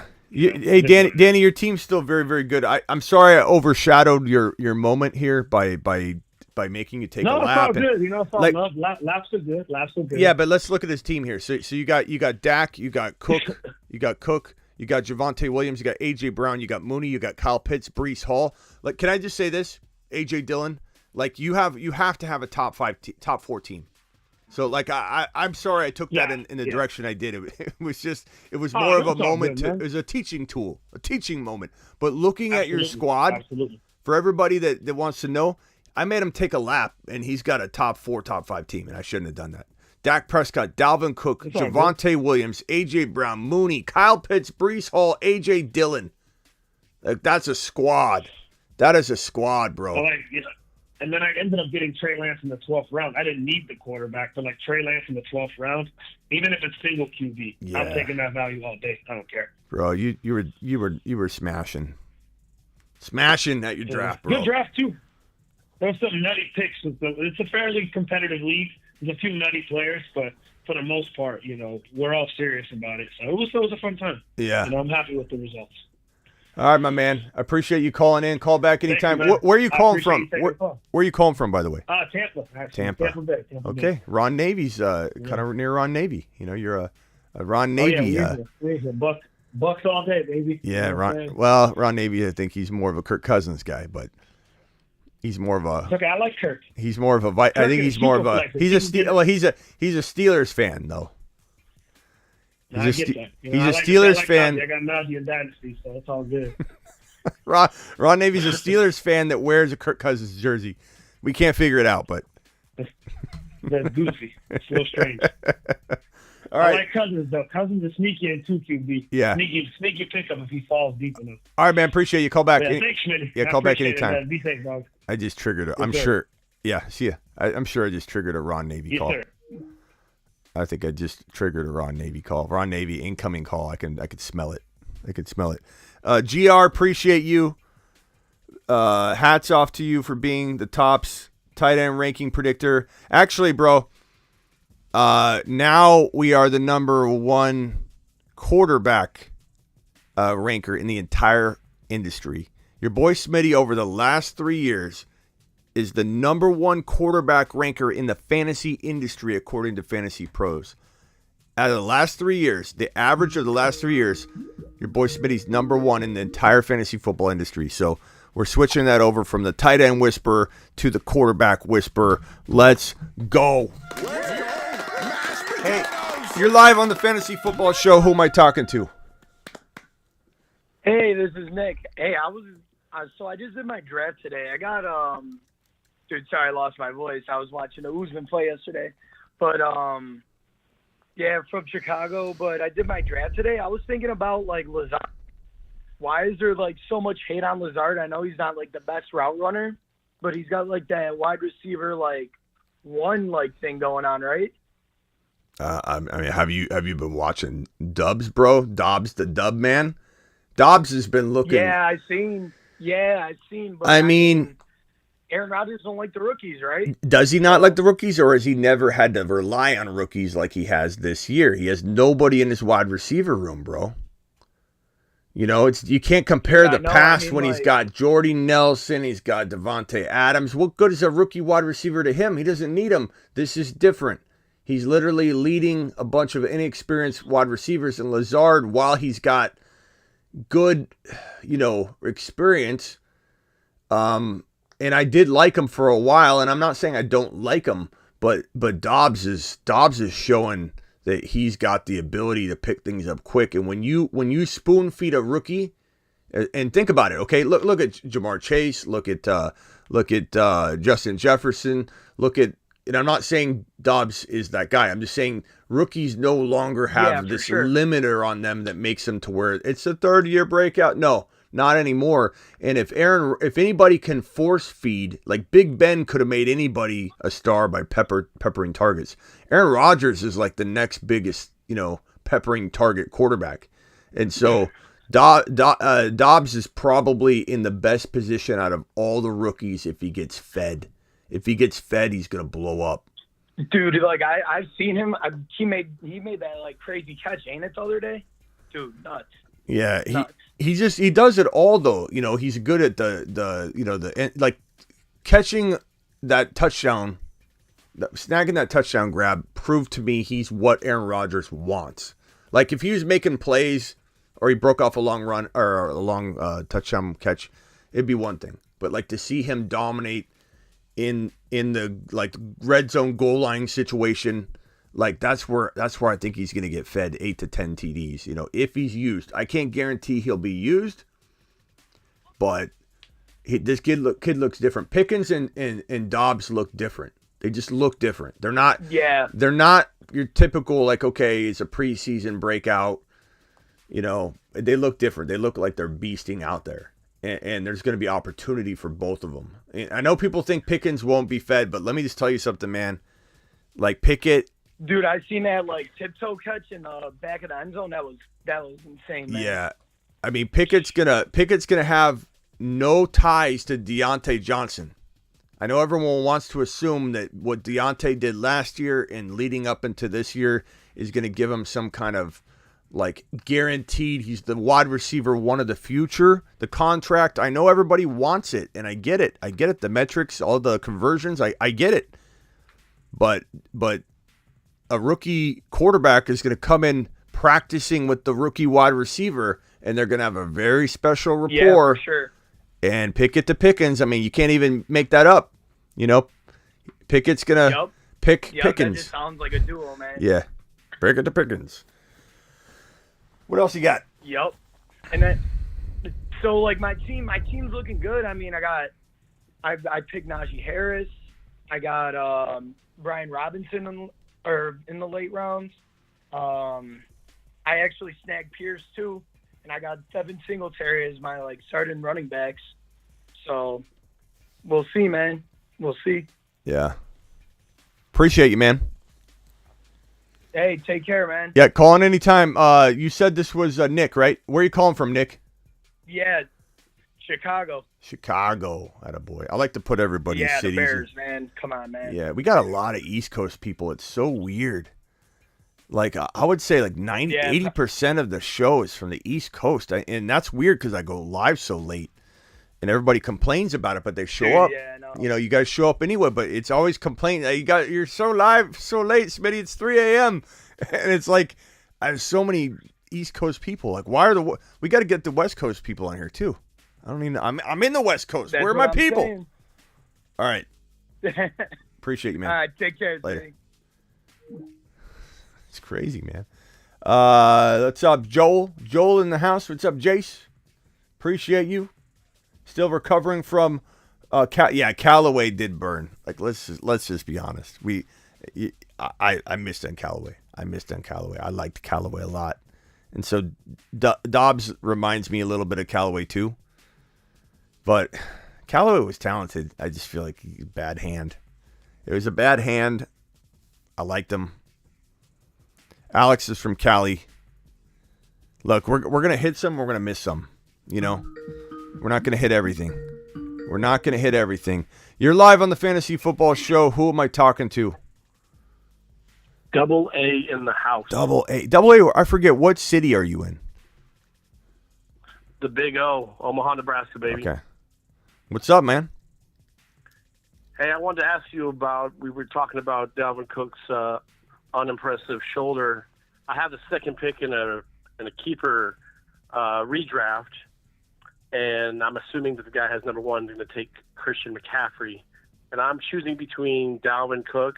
I was wondering, any chance to just skip out on that and take Joe Mixon instead, avoid the injury? Come on, there's got to be another couple options. You're giving me the two guys that I don't hate Mixon, but if it's a keeper league, does it have keeper value at all, this pick? Like, do you have any opportunity to... No, those are just the three top running backs that are left after you take out everyone's keepers. But what I'm saying is, can you potentially keep this player after you take him? No. The way that we do it is you can keep players for 3 years. Okay. And then they have to go back in the bag. And all three of those players had to go back in the bag. They just happen to be the but if you draft highest. Mixon, can you keep him for 3 more years? Yeah. Okay, so that's why I don't want Mixon here, is because I don't think he's got that long-term keeper value. So tell me the next best running backs and wide receivers available. Like, let's go a little deeper, because I feel like I'm going to find somebody I like more. Let's see here. Give me 2 seconds. Sorry, I wasn't expecting you to zig when I zagged. Yeah, because I mean Mixon's good for this year, but like, is he worth grabbing as that keeper? And who's your keeper? I'm keeping Trey Lance in the 10th, and then I'm keeping T. Higgins in the 13th. Yeah, so it's not like you have. I mean, I like those guys, but it's not like you have anybody that's going to avoid you from even needing to keep this player. You could maybe keep this player. So I think maybe we should look at, is Breece Hall going to be there? Is ETN going to be there? Is Swift going to be there? I doubt Swift will be there. You would have mentioned that, but. Yeah, Swift's gone. Breece Hall would be there. I thought about him. I mean, let's see here. I mean, honestly, is there an opportunity to get Dalvin Cook for this 1 year blow up and win your league? Sure. But do I feel like 1 year from today we'll be talking about Dalvin Cook as a top 12 overall player? I don't. Running backs have such a short shelf life, and you look how quickly like CMC vanished, and I know we're taking him high, or fantasy worlds are taking him high again, but I'm just saying, like, injury, shoulder, off the field issues, like all of it just worries me enough to be like, I don't know that Cook is going to be a staple in the top 12 for more than this 1 year. And Breece Hall could be in Dynasty, he's going in the first round. So is it that crazy in a keeper to take Breece Hall, who you can keep for 3 years, over Dalvin Cook? I take Breece Hall. And it's a little bit of a sacrifice potentially this year. But does anybody else disagree with me? I don't mind if you do. Also, then can I throw this curveball at you? Do it. So I know the guy that had Christian McCaffrey has had him obviously for the last couple of years and is really frustrated with him. So then he had hinted at maybe he was going to take Dalvin Cook or Joe Mixon, which then leaves me with CMC. So then am I just right back in the same? Do I have the same problem with CMC's looking like he might only have another year or two left? I mean, I'd rather have CMC than Dalvin Cook, I suppose. But again, would I rather have Breece Hall this time next year than both of them? Yeah. Yeah. Like I just feel like Breece Hall could be. Does who disagrees with me? Breece Hall, or would you even take CMC? See, a lot of people are saying run from CMC. This is not Dynasty, but it's like a form of Dynasty because it's not. It's like a child of Dynasty. It's a keeper, but 3 years is a long time, and there's no ramifications. You're not You're not writing them into rounds or anything, right? We lose a round, but if you take him in the first round, you just keep him in the first round. Okay. Yeah, I'm gonna take Breece. I'm taking Breece Hall, man. It's a little risky. I mean, know that. I don't want you to do it and then be like, gosh, do what your gut tells you. But I mean, I give myself a better opportunity for next year to have Breece Hall, and not to mention Breece Hall could outplay both CMC and Dalvin this year. It's not out of the question at all. He's got top 5 to 10 running back potential. I mean, look at him on that 50-yard run. People forget, like, Breece Hall's a 4.39 running back. He's a big boy, and he's 4.39 speed. And I know the Jets are the Jets. I got to see blood of them here. The Jets are the Jets. Everybody says it all the time. Like, look, the Bengals were the Bengals. Like, people can keep saying that all they want. The one thing I like about the Jets situation is that they do have 3 quarterbacks that they like. And while I'm not a big Flacco guy, they keep saying Flacco looks great right now. And if Flacco isn't great and Zach Wilson ends up, getting hurt again, you've got Mike White. You literally have 3 quarterback options. If one of them's failing for multiple games in a row, guess what? They'll swap them out. And so you have 3 opportunities to move the football down the field with 3 different passers that aren't the pretty decent options for this situation. I think the ball moves down the field. Good defense is, improving. It's going to have some ups and downs, but you got lots of weapons all over. When people that say the Jets are the Jets don't understand how much talent is on that team. They're not going to make a Super Bowl run. They're not going to even make the playoffs in 2022, but they can move the football down the field. So, give me. I followed Breece Hall because Ames is only 2 hours away from here. So I saw Breece Hall for his whole Iowa State career. Mm-hmm. Because he's only 2 hours away from here. But I'll leave you this, and then I'll let you get back to it. We were talking the other day during one of your lives to be careful when you get into these home drafts. And I did a 12-team half-point PPR draft for one of my coworkers who doesn't really know what he's doing, and he asked me to do it. And he said, just be careful because last year some goofy stuff happened. So I just wanted to warn everybody else. With the 8th pick, Josh Allen went. In the 4th round, the Buffalo Bills defense went. And it just threw off the whole draft. And I was amazed for all the mocks I have done. 1 or 2 weird picks, how much difference that makes. Yeah, I mean, it can't throw it off in a bad way, but I mean, it only help you. No, but throw it off in a really good way, but Yeah. just not expecting to have the Bills in the I was fourth like, round. Javonte What Williams happened? is still here at 12. What happened when that person picked the Bills in the fourth round? What did everybody say? What was that guy's? Well, what was we were that? Actually, What was that guy's name? Frank. it had to have been your friend from accounting. What was my his? coworker and I were sitting beside each other, and I had the top 300 printed off just so I could play along. And he said a player's name and then Buffalo, and I knew that the person wasn't from Buffalo, and I was like, "What are you talking about?" And he's like, "No, it says Buffalo DEF," and I'm like, "That can't be right." And then I looked over his shoulder at the computer screen, and I was like, "Wow!" And and I was telling you earlier, when people do wild things, it shifts these players down that shouldn't be there. I don't take You the kinda Buffalo come in Bills thinking- in the fourth round. Yeah, so It's amazing. Josh Allen at 8, and then we had 17 tight ends go off before the 10th round. That's crazy. All right, my man. I appreciate you. All right, man. Get to it. Later. Anytime. Hey, Conklin, I'm sorry I haven't gotten back to your voicemail here. Let's go. Hey, Mr. Smitty. Appreciate you going live right now Oh, wait. Was that Conklin? on a Sunday night. Just got done. No, I think that was Danny. Okay. That was Danny. Appreciate you, Danny. I don't know. I thought Conklin. Oh, Conklin left me this voice message. I just sat back and let all that profit come to me. Here's the team. Rank it for me. I got another one coming shortly. What's up, Unburger? Unburger in the building. What's up, my brother? You're live. What's up? Isaiah Likely. What do you think of him? Yeah, I mean, Ron Navy and I were For talking about Dynasty. him. He's going to probably make the waiver wire refresh show when I refresh it a little bit, and definitely needs to be on the list. I mean, he looked good.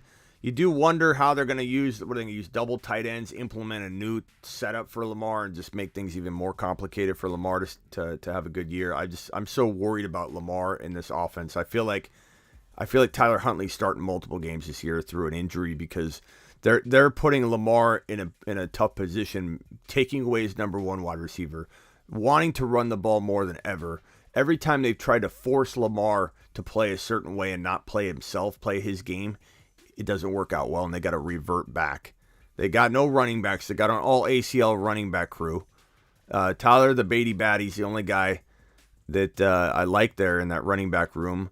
And what are they going to do? Double tight ends? Like I don't. I like Likely a lot. I'm picking him up in Dynasty, and I'm certainly going to put him on the waiver wire list and talk about him from a Dynasty perspective. But what are your thoughts?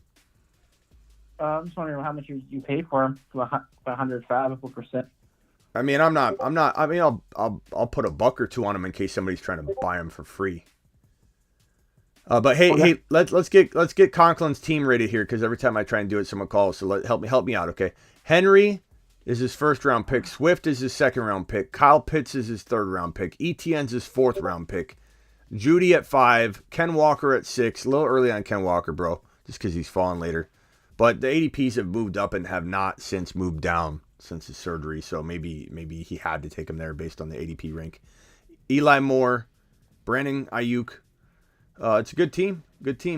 And then it looks like another draft. Eckler, Barkley, Etienne, Hall, Pitts, Judy, Amon-Ra, St. Brown, Hopkins, Trey Lance. Yeah, those are good spots. I like those teams. You like that second team, yeah. Yeah, I mean, I like, I'm not huge on Barkley or Henry, which one is on each of those teams, but I love the Kyle Pitts value in round 5, and you took him around 3 in one league and round 5 in the other, and I love the value of both. I think it makes your team look like when you reach on Pitts in like the end of round 3 or anywhere in 4, it ends up like just still looking really strong. The team's it feels very balanced. I like Kyle Pitts built teams. I got a couple other Dynasty guys here. What about that Jordan Mason, that running back for San Francisco? Yeah.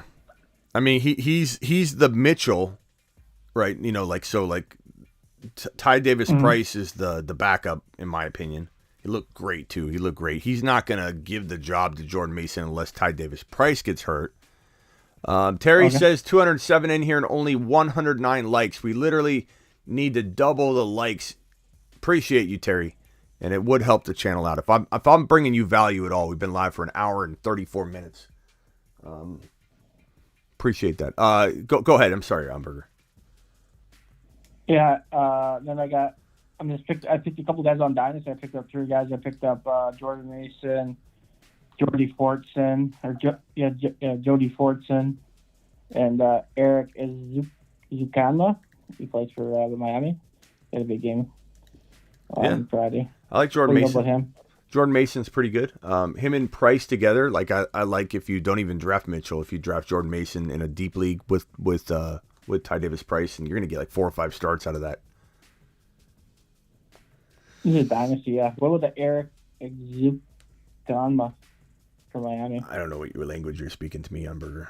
I don't travel the world like you on a yacht and learn these different languages. I don't know his name. Is Zucana. Have you heard of this guy? He had like 150 yards last night. He's from Miami. What position? He's a rookie. He's a wide receiver. Plays for Miami. Rookie. Yeah. It's hard to say some of these names. I mean, I don't know, bro. There's so many wide receivers there. Like, I almost don't care what anybody's doing in the preseason. Like, how can anybody do anything in that offense? There's too many weapons. You know. Yeah. But yeah, Jody Fortson, huh? I like Fortson because he look, if Kelsey goes down and he's not a spring chicken, he's going to get hit harder than ever. He's going to be double teamed more than ever. Everybody loves this Tyreek Hill leaving. It's an awful situation for Kelsey. I don't think Kelsey for sure goes down, but it certainly doesn't help him. Like it does, it's going to put him in a position where he's getting the hardest hits he's ever got. He's get the most defensive focus he's ever got, and I mean Mahomes was going to throw it to him the certain amount he was going to get anyway. No matter what, he was getting X number of targets from Mahomes. So like you can't overwater a plant. He was already getting completely fed, full 100%. So if he gets hurt. This kid comes in, caught 2 touchdown passes in one game from Mahomes, right? Yeah. I mean, they got a good rapport. I forget who said it in our YouTube Zoom call, but they said like Mahomes specifically told this guy he made the team or something. I don't know if that's true, but so Mahomes clearly likes him, if that's true. Well, now I'm in a league where you get 1.5 points for catch per tight end. Where'd you take a tight end? Would you take like what's his name? The guy for the Ravens? What, 2nd round maybe? Andrews. I mean, yes and no. I mean, it's all relative. Like, so Knox will go a little earlier, but I still like Dawson Knox a ton more than drafting a tight end early. Like, it's all relative, you know. If you grab the next breakout tight end, whether you're getting him in round 6 or 7 or 8 or round 5 or 6, is the same impact. And I still love getting that 2nd round pick to spend on another non-tight end position. So give me Goddard in round 7 or 6 in that format where he goes a little higher, and then I get to spend my 2nd rounder on a stud. So I'm not an early tight end drafter. What about at 2 QB league? Do you take where'd you take your QB at? I'm always drafting a QB in round 1, unless it's like I did this with a follower of mine who ordered a draft call, and we mock drafted in a Dynasty Superflex. In Dynasty Superflex, I'm tempted to not go quarterback because no one's buying A-Rod and Brady and Davis Mills. Like, you can get A-Rod in round 5 or 6, sometimes 7. In a Dynasty Superflex, and then you get Davis Mills right after that. You don't need to touch a quarterback in the first 4 rounds. I figured that out last night doing all these mock drafts with him, and I'm like, you know what? God, this is a revelation. I'm going to have to do a video on this. On a Dynasty Superflex, no QB in round 1. No QB in round 1 or round 2. I wouldn't do it, especially with how Dynasty leagues crumble so quickly now. Like, somebody name a Dynasty league they've been in for over 3 years. You know, 7 out of the last 10 I've done, even with followers, Dynasty follower leagues. You'd think they want to stay in a league with me forever, right? No, they all crumble. People leave left and right, so. So just a regular redraft. Because I got the 4th pick, and I think they're going... Go Burrow. Go Burrow, smash it. Josh Allen might be there in the 4th pick. Go Josh Allen. Go Josh Allen, then Herbert, or Herbert Allen, then Burrow, whatever one falls to you in that order. And then come in and just start cleaning up Swift and Javonte and getting these guys that you drafted in the 1st, 2nd, and 3rd rounds of a normal draft. It's called my. It's called my return. Where did you take? Go ahead. Go ahead. I was just saying it's where you return to normal drafting. You draft your quarterback, then get back to business and start drafting in round 2 like you would in round 1 normally. And you just come away with a round 1 player. Come away with a round 2 player in round 3. In round 4, come away with a round 3 player. That's it. Win your championship. As long as they stay healthy. How do you like Gabriel Davis? Like I'm thinking about maybe stacking him with. What do you got? Josh What do you got? Allen. What do you got? A notebook full of names like Umberger? He just moves right on to the next. It's like he's checking them off on a list. How many pages is this notebook of players you got here? This is the last question. Okay, This okay. is the last question. Okay, last question. I'm thinking about stacking Gabriel Davis with Josh Allen in that league. What round do I take him to make sure I secure him with the 12 man? Like round 5, early round 5. Gabe Davis? Or, I don't know, bro. Yeah. If Gabe Davis falls into a certain that's too early for me. don't like him, the no? stack. It's not that I don't like him. It's just the stack doesn't make me do it. I don't do it because I can stack him. That's forcing the stack. Gabe Davis is really early in round 5. I like him a lot, but you're gonna take him over St. Brown. You're gonna take him over DK Metcalf in round 5. Maybe. I don't know. I mean, you're not crazy I might. to, but I wouldn't. I wouldn't. Give me St. Brown. Give me DK especially.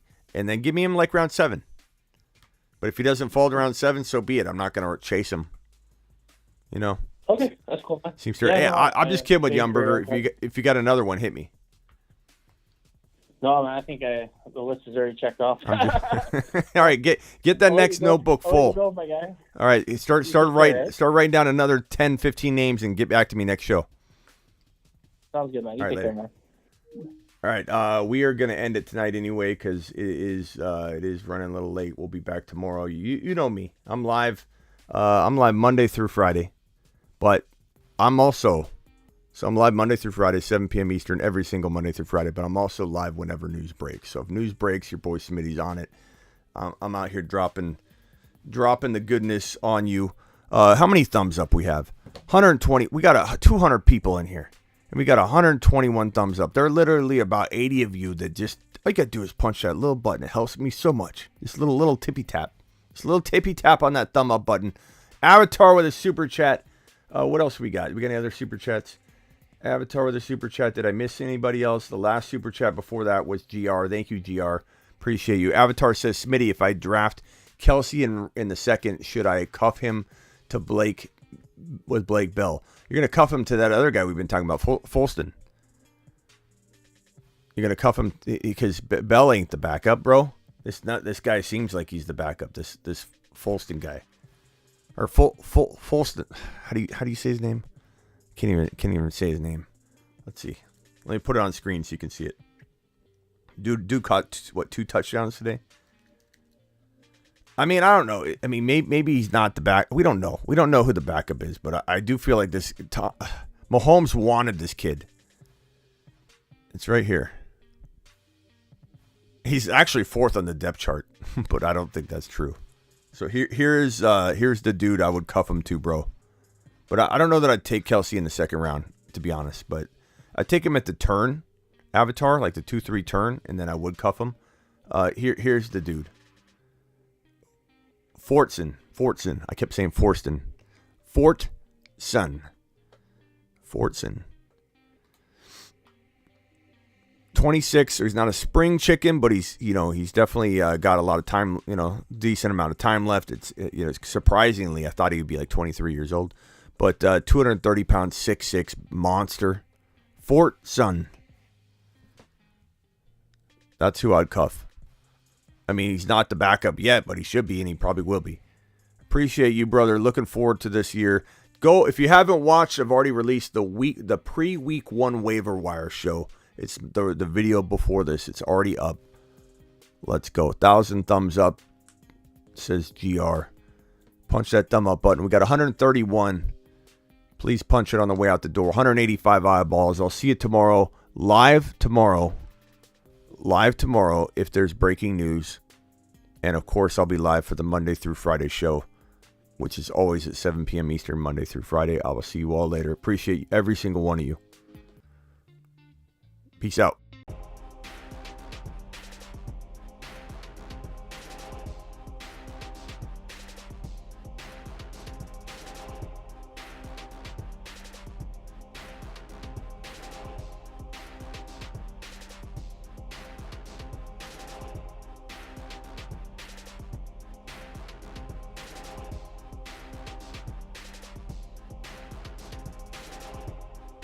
Rock Out, leave me a voice message real quick if you want me to play something before I go.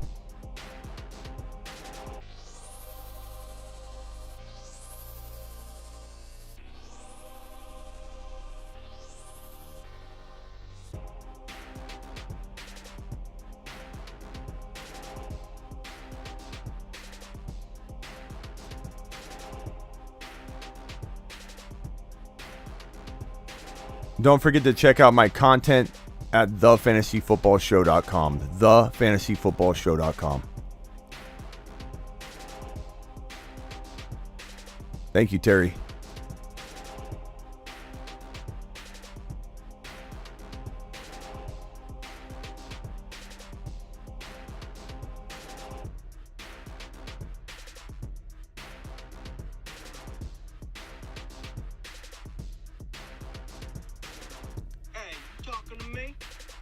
Forget about it.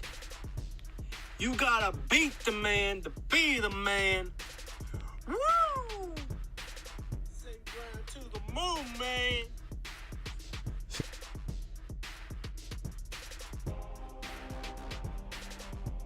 That's from Rock Out, St. Brown to the Moon. Jarrett says, love this show. I'll be back. That's what I like to hear from a newcomer. They come in and they love it. Let's go. Jarrett, go watch the Week 1 waiver wire show I just dropped before the show. Michael in the house. Appreciate you all. Later.